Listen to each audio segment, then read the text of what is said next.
पूर्व केंद्रीय मंत्री एवं हमीरपुर से सांसद अनुराग सिंह ठाकुर ने वीरवार को कांगड़ा एयरपोर्ट पर मीडिया से बातचीत में अपने पिता पूर्व मुख्यमंत्री प्रोफेसर प्रेम कुमार धूमल के जन्मदिन के अवसर पर शुभकामनाएं देते हुए प्रदेश की जनता का आभार जताया। उन्होंने कहा, मेरे पिता ने अपना संपूर्ण जीवन प्रदेश की सेवा में समर्पित किया है और जनता से उन्हें अपार स्नेह व आशीर्वाद मिला है, इसी का प्रमाण है। अहमदाबाद में हो रहे कांग्रेस अधिवेशन पर कटाक्ष करते हुए अनुराग ठाकुर ने कहा कि कांग्रेस 3 बार चारों खाने चित हो चुकी है। आज वह न केंद्र में है न राज्यों में अपनी साख बचा पा रही है। वहीं प्रधानमंत्री नरेंद्र मोदी के नेतृत्व में देश ने विकास के नए कीर्तिमान स्थापित किए हैं। नक्सलवाद और आतंकवाद पर प्रभावी नियंत्रण हुआ है।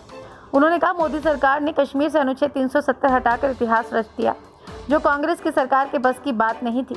मोदी है तो मुमकिन है, इस विश्वास ने ही भाजपा को देश की जनता का समर्थन दिलाया। वक्फ कानून को लेकर बोलते हुए अनुराग ठाकुर ने कांग्रेस नेताओं पर तीखा प्रहार किया। उन्होंने कहा, कुछ लोग अपने पूर्वजों की कब्र पर जाते तक नहीं, लेकिन करोड़ों अरबों की संपत्ति पर मॉल खड़े कर दिए हैं। हिमाचल में कांग्रेस के कुछ नेताओं ने प्रदर्शन किया, जबकि हकीकत यह है कि कई कांग्रेसी वक्फ बोर्ड की जमीन पर वैध कब्जा जमाए बैठे हैं। आईटीसी विंडसर मानोर होटल को मात्र 12,000 रुपये में देना इस भ्रष्टाचार का उदाहरण है। सचर कमेटी की रिपोर्ट के अनुसार वक्फ जमीन से 12,000 करोड़ का राजस्व आना था, जो कांग्रेस की नीतियों के कारण संभव नहीं हो पाया। प्रदेश की वित्तीय स्थिति पर चिंता जाहिर करते हुए अनुराग ठाकुर ने कहा, राज्य की ट्रेजरी खाली है और सारा दोष केंद्र सरकार पर मढ़ा जा रहा है, जबकि सच्चाई ये है आज राज्य सरकार केंद्र की मदद से ही चल रही है। उन्होंने कहा, केंद्र अगर सहायता बंद कर दे तो प्रदेश सरकार एक दिन भी नहीं टिक पाएगी। आपदा राहत को लेकर अनुराग ठाकुर ने आरोप लगाया कि केंद्र द्वारा भेजी गई सहायता का लाभ कांग्रेस सरकार ने अपने चहेतों को बांटा, भाजपा कार्यकर्ताओं के साथ भेदभाव किया। उन्होंने कहा, जब आप केंद्र के पास हाथ फैलाकर मदद मांगते हैं तो फिर राजनीति छोड़कर विकास की बात करनी चाहिए। यदि केंद्र ने बड़ा दिल रखा है तो मैं धन्यवाद करता हूं आपका और प्रदेश की जनता का, जिन्होंने धूमल जी को अपनी दुआएं भी दी हैं, शुभकामनाएं भी दी हैं और इतना लंबा समय तक राजनीति में आशीर्वाद भी दिया और उनको काम करने का अवसर मिला हिमाचल के सभी क्षेत्रों में विकास करने के लिए। और ये जो जनता का प्यार कमाया, यही उनकी सबसे बड़ी पूंजी है।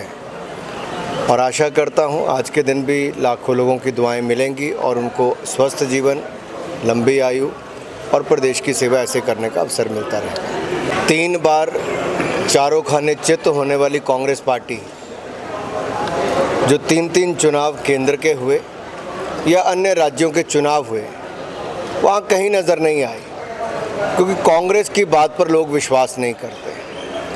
कांग्रेस के समय अर्थव्यवस्था का बेड़ा गर्क हो गया था, देश की गति थम गई थी, देश में आतंकवादी हमले होते थे। लेकिन 2014 के बाद जहां एक और जम्मू कश्मीर से धारा 370-35 से मुक्ति मिली, देश में आतंकवाद, नक्सलवाद को जड़ से ख़त्म करने का प्रयास मोदी सरकार ने किया।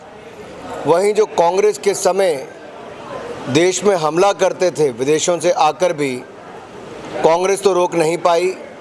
मोदी सरकार ने संभव करके दिखाया कि उनका विदेशों से वापस लाकर अब सज़ा हिंदुस्तान के कानून के अनुसार दी जाएगी। तहव्वुर राणा को कांग्रेस होती तो कभी संभव ना होता, लेकिन मोदी है तो मुमकिन है। इसीलिए लोगों का विश्वास एक बार नहीं, बार बार नरेंद्र मोदी जी पर और भारतीय जनता पार्टी पर है। जहाँ तक दूसरी ओर है, कांग्रेस के नेताओं के समय देश में कम, विदेश में ज़्यादा बीतता है। वो मेहनत कम, आराम ज़्यादा करते हैं। दूसरी ओर नरेंद्र मोदी हैं, जिन्होंने 2001 से लेकर 2025 तक एक दिन का भी अवकाश अपने लिए नहीं लिया, बल्कि अपना पूरा समय देश की उन्नति, देश के विकास और देश की भलाई और गरीब की भलाई के लिए समर्पित किया है। कुछ लोग ऐसे हैं जो अपने दादा की कब्र पर तो जाते नहीं, लेकिन कब्र पर बड़े बड़े मॉल बनाने की परमिशन उनकी सरकारों में दी गई। वक्फ बोर्ड पर कुछ मिर्ची कांग्रेस के नेताओं को लगी। हिमाचल में भी मैंने सुना कुछ दिन पहले कांग्रेस के कुछ नेता, जो काम तो आजकल है नहीं, करना भी नहीं है, लेकिन प्रदर्शन करने उतरे। मैं उनको याद कराना चाहता हूँ, 24 सितंबर 2020 कर्नाटक में टाइम्स ऑफ इंडिया की एक बड़ी खबर छपी और उसी महीने क्या विधानसभा में वक्फ बोर्ड की एक ऐसी रिपोर्ट दी गई जहां पर कांग्रेस के बड़े बड़े नेताओं के नाम ज़मीन पर कब्जा करने के आए? क्या उन्होंने वक्फ बोर्ड की संपत्तियों पर कब्जे किए थे? जवाब तो उनको देना है। और ये वो लोग हैं जिन लोगों ने एक नहीं अनेकों संपत्तियों पर कब्जे किए हैं। वक्फ की ज़मीन का काम क्या किसी स्कूल बनाने के लिए किया गया? क्या अस्पताल बनाने के लिए किया गया? क्या बाकी जन सुविधाओं के लिए किया गया? नहीं। ITC विंडसर मैनर जो बेंगलुरु में एक बड़ा 5 स्टार होटल है, क्या 12,000 रुपये पे उसकी ज़मीन देनी चाहिए थी जो अरबों रुपये कमाता हो? दूसरी तरफ से ऐसी अनेकों ज़मीनें जहाँ पर कौड़ियों के दाम या दे दी गई या कब्जे कर लिए गए। ये वक्फ की ज़मीनें जो मुस्लिम समुदाय की महिलाओं के, बच्चों के, उनके लोगों के काम आनी चाहिए थी, जो 2 लाख करोड़ रुपए से ज़्यादा की ज़मीन हो, जहाँ पर सालाना कमाई और सच्चर कमेटी की रिपोर्ट के हिसाब से 12,000 रुपया 2006 में आनी चाहिए थी। कितनी? 12,000 करोड़ रुपया 2006 में। तो पिछले 20 साल की कमाई अगर हम सोचें 12,000 करोड़ ही साल की आनी, तब भी 2.5 लाख करोड़ बनती है। आई क्या? नहीं आई। कमेटी किसने बैठाई थी? कांग्रेस ने बैठाई थी। कमेटी की रिपोर्ट पे कार्रवाई की क्या? नहीं की। कांग्रेस केवल कमेटियां बनाने का काम करती थी, करती कुछ नहीं थी। इसी तरह से किसानों के लिए भी एक कमेटी बनाई थी स्वामीनाथन जी की, रिपोर्ट आई, कांग्रेस ने कुछ नहीं किया, मोदी सरकार ने किया। तो केवल धरने प्रदर्शन बंद करें, कांग्रेस के लोग पढ़ाई लिखाई में थोड़ा ध्यान दें और अपने नेताओं से सवाल जवाब करना सीखें जिन्होंने कब्जे कर रखे। प्रदेश की हालत ये है कि ट्रेजरी बंद कर दी जाती है, DA की किस्त 1 नहीं, 2 नहीं, 3 कितनी बार आगे बढ़ाओगे भाई? दे तो पाते नहीं आप। और जब आपसे कुछ और नहीं होता तो केंद्र सरकार पर ठीकरा फोड़ते हो। फिर इनको थोड़े दिनों के बाद एहसास होता है कि केंद्र की मदद से ही तो प्रदेश का विकास चल रहा है, अगर केंद्र थोड़ी रोक लगा दे तो होगा क्या? कांग्रेस आज इस गंदी राजनीति पर उतर आई है कि अगर केंद्र ने 93,000 से ज़्यादा मकान दे भी दिए तो उसमें भाई भतीजा बात करें कि कांग्रेस वाला कौन है, उसको देना है। अगर आपदा के समय केंद्र सरकार ने मदद की तो कांग्रेस ने क्या किया? अपने अपने जो वर्कर्स हैं उनको पैसे दिए। आम जनता, अगर किसी का भारतीय जनता पार्टी से जुड़ाव था तो उसको नहीं दिया, किसी का कांग्रेस से जुड़ाव नहीं है तो उसको भी नहीं दिया। क्या ऐसी राजनीति होनी चाहिए?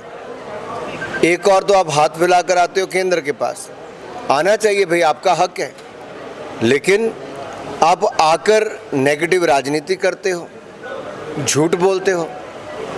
ये उचित नहीं है, प्रदेश के हित में नहीं है। केंद्र ने कभी किसी चीज़ के लिए मना नहीं किया। अगर केंद्र बड़ा दिल करके हिमाचल की मदद कर रहा है तो हिमाचल को कम से कम, हिमाचल मीन्स हिमाचल की जो कांग्रेस की सरकार है उसको मन छोटा करके इसके आरोप प्रत्यारोप की राजनीति नहीं करनी चाहिए। जल्दी मिल जाएगा। बार बार अभी भी है प्रदेश अध्यक्ष, लेकिन नियुक्ति जब दूसरी बार, मान लीजिए बिंदल जी को ही वापस अध्यक्ष बनाते हैं तो उसकी घोषणा होगी, कोई नया आना होगा तो उनकी घोषणा होगी, हो जाएगी, प्रक्रिया हो जाएगी। अंतर्राष्ट्रीय परिस्थितियां जो हैं उसके अनुसार कुछ निर्णय किए जाते हैं और वो निर्णय हो रहे हैं। पेट्रोल डीजल के दाम कम भी होते हैं, हमने तो 3 बार कम किए, लेकिन राज्य में सुक्खू जी की सरकार बनी तो एक ही साल में 2 बार इन्होंने दाम बढ़ा दिए थे। बीजेपी शासित राज्यों ने अपने टैक्स कम किए थे, लेकिन राज्य की सरकार ने बढ़ा दिए थे। सवाल ये खड़ा होता है कि राज्य की सरकार कर क्या रही है, उसके संसाधन कहाँ से बढ़ रहे हैं? कमाई बढ़ी नहीं लेकिन खर्चा बढ़ गया इनका। और चुनावों से पहले ये बड़े बड़े वायदे करते थे कि ये भी मुफ्त में देंगे, वो भी मुफ्त में देंगे। मुफ्त में तो कुछ दिया नहीं, बल्कि कांग्रेस ने राज्य की सरकार में और बढ़ाया ही है। Thank you.